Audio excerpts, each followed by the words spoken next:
Caminando con Dios 18, transformación. Nosotros, que antes éramos esclavos del pecado, ahora nos hemos convertido en siervos de Dios. Esta es una transformación de estatus que va más allá de lo que las palabras pueden describir. La Escritura declara: vivían en pecado, igual que el resto de la gente, obedeciendo al diablo, el líder de los poderes del mundo invisible, quien es el espíritu que actúa en el corazón de los que se niegan a obedecer a Dios. Todos vivíamos así en el pasado, siguiendo los deseos de nuestras pasiones y la inclinación de nuestra naturaleza pecaminosa. Por naturaleza, éramos objeto de la ira de Dios, igual que los demás. Pero Dios, que es rico en misericordia, por su gran amor con que nos amó, nos dio vida con Cristo, aun cuando estábamos muertos en pecados, por gracia ustedes han sido salvados. Nos hemos convertido en personas nuevas. Somos nuevas criaturas. Hagan morir, por tanto, todo lo que es propio de la naturaleza terrenal. Inmoralidad sexual, impureza, bajas pasiones, malos deseos y avaricia, la cual es idolatría. Por estas cosas viene el castigo de Dios.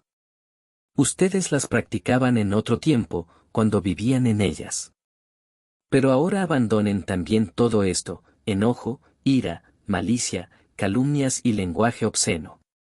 No se mientan los unos a los otros, porque ustedes se han despojado del viejo hombre con sus malas acciones, y se han revestido del nuevo hombre, el cual se va renovando en conocimiento a imagen de su Creador.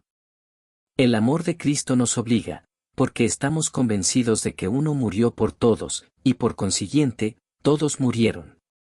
Y Él murió por todos, para que los que viven ya no vivan para sí, sino para aquel que murió por ellos y fue resucitado. Así que de ahora en adelante, no consideramos a nadie según criterios meramente humanos. Aunque antes conocimos a Cristo de esta manera, ya no lo hacemos así. Por tanto, si alguno está en Cristo, es una nueva creación. Lo viejo ha pasado, ha llegado ya lo nuevo. Pero aunque una transformación tan enorme ha tenido lugar, muchas veces nos cuesta ver un cambio real en nuestras vidas después de la salvación. La Escritura dice que hemos sido vivificados con Cristo, que somos nuevas criaturas, un nuevo ser, pero cuando nos miramos a nosotros mismos, vemos los mismos patrones de siempre, los mismos hábitos. Entonces estudiamos la Biblia, nos unimos a entrenamientos de discipulado, nos comprometemos con la oración, e incluso a veces ayunamos. Pero aún así, muchas veces no vemos el nivel de cambio que esperábamos, y eso nos desanima. Por supuesto, la transformación no sucede de la noche a la mañana. Pero parte del problema es que no entendemos correctamente lo que es esta transformación. Lo que no necesita cambiar. Lo primero que debemos entender acerca de la transformación es que hay cosas que no necesitan cambiar, y de hecho, no deben cambiar. Eso es la visión. La visión es el llamado que Dios ha dado a cada uno de nosotros. Dentro del desarrollo de la obra de Dios, a cada uno se le ha asignado un rol único. Ese rol puede ser el de un líder, o el de un siervo. Puede ser para derrotar a los cananeos, o para ser derrotado por ellos. Puede ser un papel principal, o uno de apoyo, o simplemente alguien que pasa, alguien que aparece brevemente y se va. Algunos quizá nunca muestren su rostro, solo se oiga su voz. Pero dentro del plan perfecto de Dios, lo que importa es que obedezcamos plenamente el rol que se nos ha dado. Jamás debemos compararnos. Jamás debemos enorgullecernos por comparación, ni caer en desesperación. Confiamos en la perfección de aquel que nos llamó. Y cuando todos los pequeños puntos de nuestros roles se unen, y el reino de Dios se completa, eso basta. No hay necesidad de cambiar de rol. Lo que importa es que cumplamos fielmente el que se nos ha encomendado. La visión no es algo que producimos por esfuerzo o empeño, ni algo que creamos buscando transformación personal. Más bien, es algo que es formado por Dios. Y puede que sea el mismo Dios quien cambie el rol. Lo segundo que debemos reconocer sobre la transformación.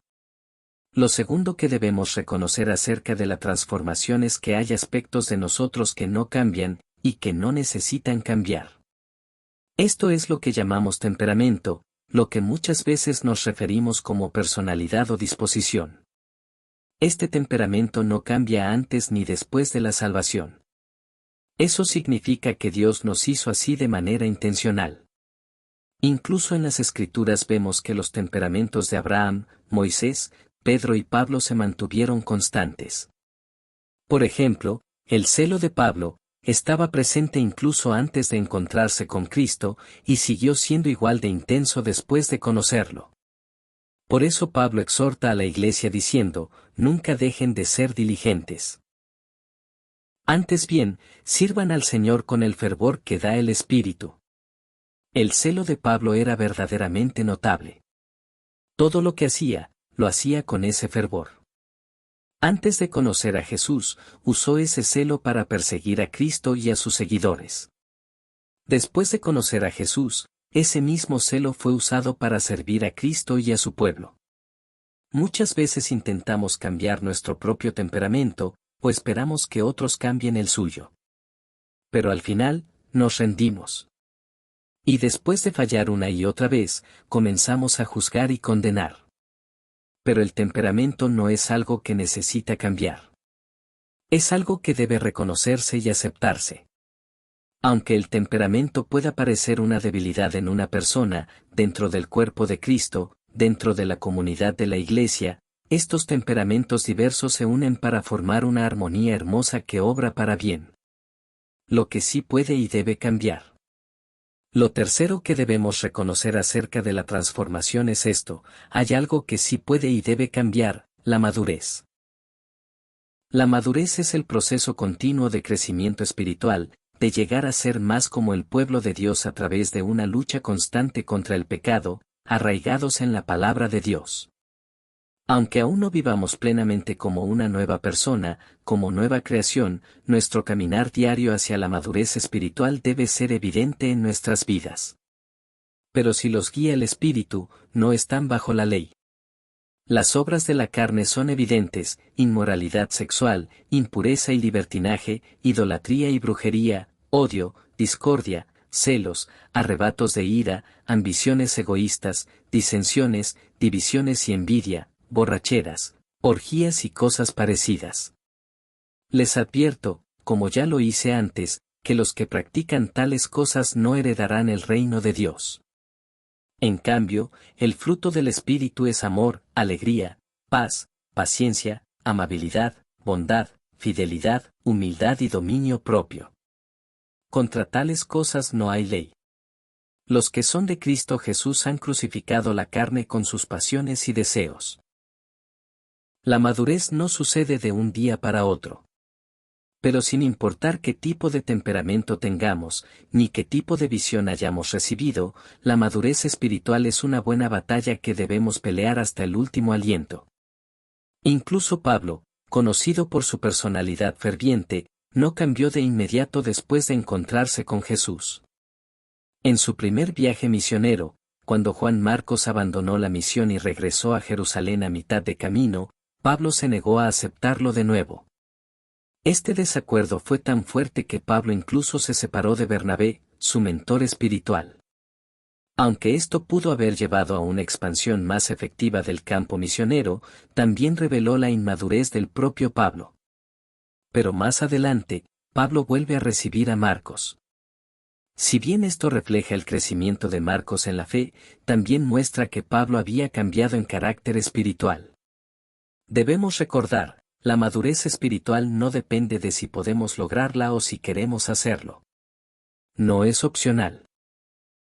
Es el camino continuo de vivir como pueblo de Dios, como sus hijos, y de caminar de manera digna del reino. La madurez es el proceso de ser edificados en santidad como ciudadanos del reino de Dios. Incluso va más allá del temperamento. Nuestro temperamento puede permanecer igual, pero la madurez lo cubre con gracia. Y esa obra solo es posible por gracia. Lo cuarto que debemos reconocer sobre la transformación. Lo cuarto que debemos reconocer acerca de la transformación es esto: hay un área en la que sí debemos cambiar, el conocimiento. Crecer en el conocimiento de Dios es algo que debemos buscar sin cesar, durante toda nuestra vida. Después de recibir el llamado de Dios y llegar a ser sus hijos, el pueblo de Dios debe buscar conocerle, entender sus obras, aprender su amor y comprender su voluntad, todo esto, por medio de su palabra, la Biblia. No debemos formar una imagen de Dios según nuestros propios deseos, ni invocar su nombre mientras, en realidad, seguimos a los dioses de este mundo. Esto jamás debe ocurrir. Por lo tanto, queridos hermanos, ya que han sido advertidos, manténganse alerta para que no caigan en el error de los impíos y pierdan la firmeza que ahora tienen. Más bien, crezcan en la gracia y el conocimiento de nuestro Señor y Salvador Jesucristo, a Él sea la gloria ahora y para siempre. Amén. Debemos conocer a Dios. Debemos llegar a conocerlo por medio de su palabra. Y debemos dedicar toda nuestra vida a esta búsqueda, sin detenernos, sin rendirnos. Cuando tome el trono de su reino, deberá escribir para sí una copia de esta ley en un rollo, tomándola del texto que usan los sacerdotes levitas. Tendrá esa copia consigo y la leerá todos los días de su vida para que aprenda a temer al Señor su Dios y a cumplir fielmente todas las palabras de esta ley y de estos decretos. Caminar con Dios. Este camino continúa.